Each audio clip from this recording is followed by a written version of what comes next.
Hola, muy buenas tardes. Espero que todos estén muy bien en su casa. Me presento, soy el doctor Cristian Larios, médico nefrólogo, experto en enfermedades del riñón, egresado del Centro Médico Nacional de Occidente, con estudios también en el Centro Médico Nacional del Bajío, en Guanajuato. Pertenecemos también a la Universidad de Guanajuato, Universidad de Guadalajara y Universidad de Colima, con estudios bastante amplios en enfermedades renales. Bueno, para la gente que no me conocía, esta es una cápsula que vamos a subir el día de hoy para hablar un poco de la diabetes, que es un tema que si bien hemos estado subiendo con repetición, creo que nunca me voy a cansar de darles información al respecto de la diabetes, los tipos de diabetes que existen, cuáles son los tratamientos, y hoy les quiero dar algunos puntos a considerar para cuidar su diabetes en todos los pacientes. ¿Qué es la diabetes mellitus? La diabetes mellitus consiste en una alteración endocrina en la cual hay una falta o una alteración en la liberación de insulina por parte de las células beta pancreáticas y que por lo tanto llevan a un paciente a un descontrol del azúcar. Este descontrol en el azúcar podemos medirlo obviamente mediante glucemias capilares o mediante glucemias séricas para poder ver en qué valores se encuentra nuestro valor de azúcar normal. Un azúcar normal puede encontrarse entre 60, 65, 70, 80, 90, 100, generalmente cifras arriba de 106, 107, 108 y sobre todo arriba de 126 miligramos por decilitro en ayuno, es lo que cuando se mantiene de forma recurrente nos haría un diagnóstico de diabetes. Aquí la diabetes antiguamente se caracterizaba en dos tipos principales, la diabetes insulino dependiente, conocida como diabetes tipo 1, y diabetes tipo 2, conocida también como diabetes no insulino dependiente, por ciertos mecanismos. ¿A qué se refiere? Que la tipo 1 generalmente se asociaba anteriormente a una deficiencia completa y no a una cero liberación de insulina en etapas muy tempranas de la vida del paciente y por lo tanto no respondían a medicamentos como la metformina, glibenclamida, pioglitazona, entre otros. Y generalmente ese era un tipo de diabetes que se presentaba a edades tempranas en los niños.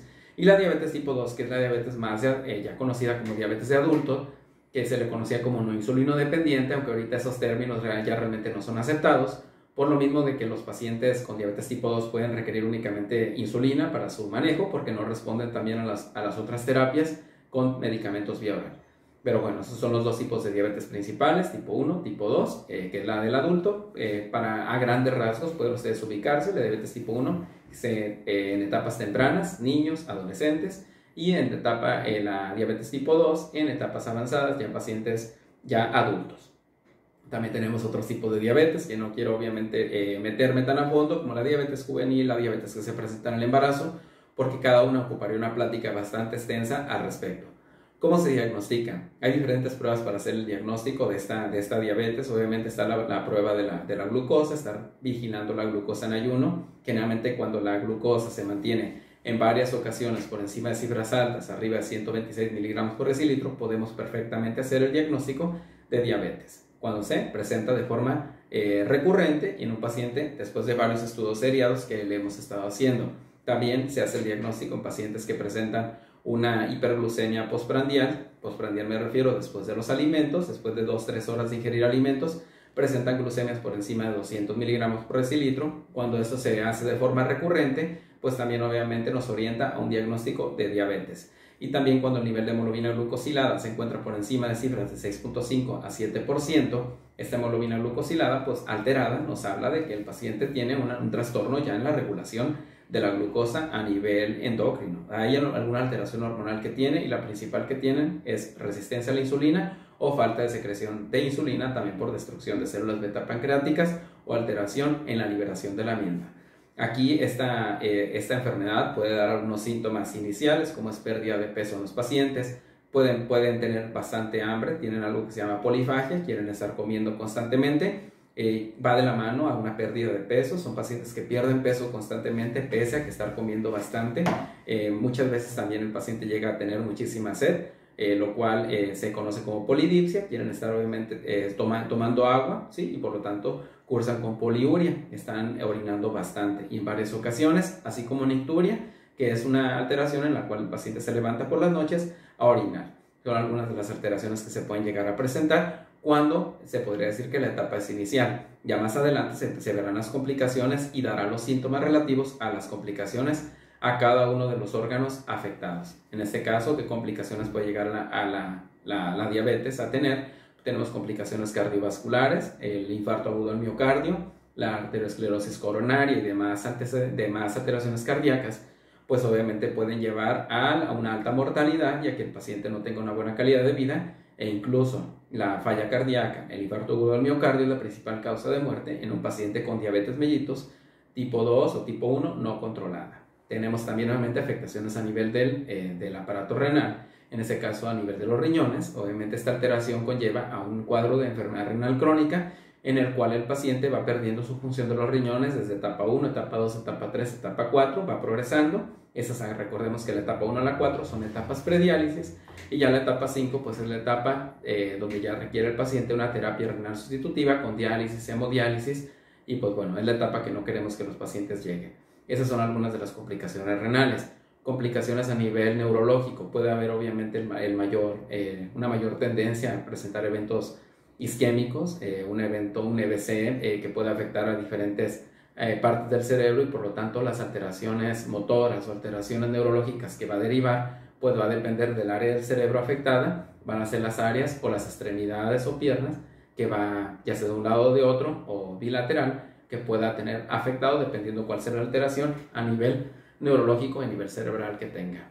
Puede también obviamente tener alteraciones en la sensibilidad con el consiguiente pie diabético, una mayor tendencia a las infecciones. Recordemos que el paciente tiene todos los pacientes, para poder recibir y tener sensibilidad, tenemos nervios en todas las partes del organismo, y en las piernas estos nervios están rodeados de una capa de mielina. Es una pequeña cubierta que cubre el nervio, que lo protege. Esta mielina se va destruyendo en los pacientes con diabetes descontrolada. Al destruirse esta mielina, obviamente el reflejo, o se podría decir que la transmisión del dolor y de la sensibilidad se ve alterada.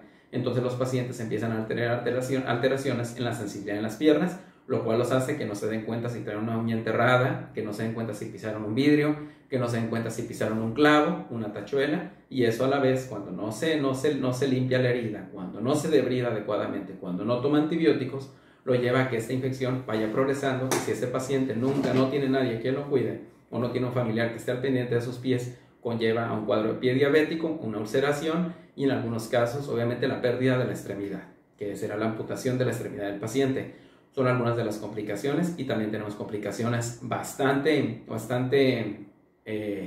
recurrentes en la cuestión visual del paciente. Tienen un cuadro de retinopatía diabética que los hace perder la visión de forma continua, incluso en casos muy severos a perder la visión completamente. Son algunas de las complicaciones que tenemos en esos pacientes. Y el diagnóstico ya les comenté cómo se hace. Se les recomienda a los pacientes qué tratamientos hay. Pues bueno, el tratamiento consiste, primero, en casi todos los pacientes reciben algunos dos tipos de fármacos principales, medicamentos derivados como la glibenclamida, glimepirida, entre otros, y junto con metformina. La metformina también es un medicamento que ayuda bastante a los pacientes y que los ayuda obviamente a normalizar y a mantener niveles de glucosa normales. Generalmente son los medicamentos más utilizados. Hay otros medicamentos como la pioglitazona, no nos vamos a meter más a fondo en todos los medicamentos. Otros medicamentos como la sitagliptina, algunos más nuevos, obviamente linagliptina, que también ayudan obviamente a mantener un control del azúcar. Y en algunos casos ya más severos o que no responden al medicamento bioral, o que son pacientes con diabetes tipo 1, pues son pacientes que requieren la insulina. La insulina se divide en tres tipos principales: la insulina de acción rápida, cuyo efecto dura de 4 a 6 horas aproximadamente; insulina de acción intermedia, cuyo efecto dura de 12 a 16 horas aproximadamente; y la insulina glargina, que es la insulina de lenta liberación o de duración prolongada, cuyo efecto tiene una media de 24 a 28 horas. Esos son medicamentos que se llegan a poner a los pacientes. Les pido por favor compartan esa información con sus familiares, invítanlos a que acudan a atención médica, a que acudan con su médico general, que su médico general haga estudios y que los derive de forma temprana a su nefrólogo, a su cardiólogo, a su oftalmólogo, a su neurólogo, para que obviamente podamos evitar que el paciente llegue a tener las complicaciones propias de la enfermedad. Los invito, le estamos aquí atendiendo en diferentes lugares. Nosotros atendemos en Lázaro Cárdenas, en Clínica Santa Clara y Clínica Celia. Atendemos en Manzanillo, en Hospital Manzanillo y domicilio particular. Y atendemos también en Tecomán, en el Centro Médico de Tecomán, y en Núcleo de Especialidades de Tecomán también. Núcleo Médico de Especialidades. Allí nos encontramos. Si necesitan más información pueden comunicarse directamente al teléfono 314-122-1530, donde también les pueden hablar de algunas, cuáles son el protocolo para una cita, o también de algunos de los productos que nosotros manejamos para que usted tenga una buena salud y conserve una adecuada función de sus riñones. Espero que estén muy bien, un saludo y gracias por compartir el video. Pueden darle un me encanta, pueden darle un me gusta si no les gusta también, o algún comentario o algún tema que ustedes quieran que tratemos en otro momento. Con mucho gusto estamos aquí para atenderlos y estaremos subiendo videos de forma continua. Espero que estén muy bien, gracias por compartir y gracias por comentar. Que estén muy bien y que tengan un excelente día.